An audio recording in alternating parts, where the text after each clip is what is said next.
जब से नैना लड़ल बात आगे बढ़ल, जब से नैना लड़ल बात आगे बढ़ल।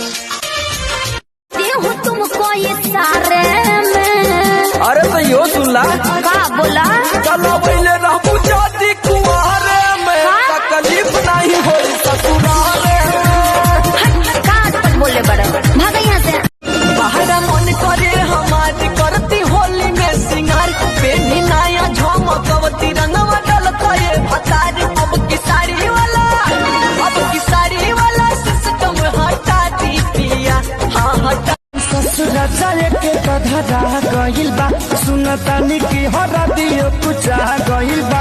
हमर के बाजी कोरी करबू तू शादी, चिता साथे मला मोर प्यार के बा। अरे ऐसा नहीं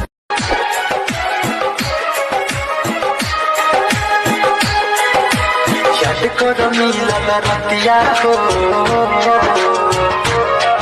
गोरी कैसे फुलनी तू बतिया हो। फागुन में भतार प्यार करता कि ना, लापनियन कोरवा में धरता कि ना। सुना ना बोला कब चेत कब पट कन्या ले क्या कर बट पलंग होले या मैं रात भर हिला बता रे हो। बड़ा चोलिया में बड़ा चोलिया में होता गुद गुदिए राजा, बड़ा चोलिया में होता गुदगुदी राजा।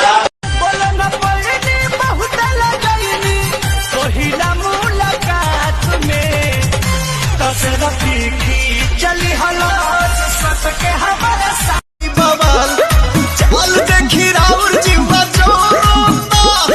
जोरता खिस पड़ता, जबरी जी जा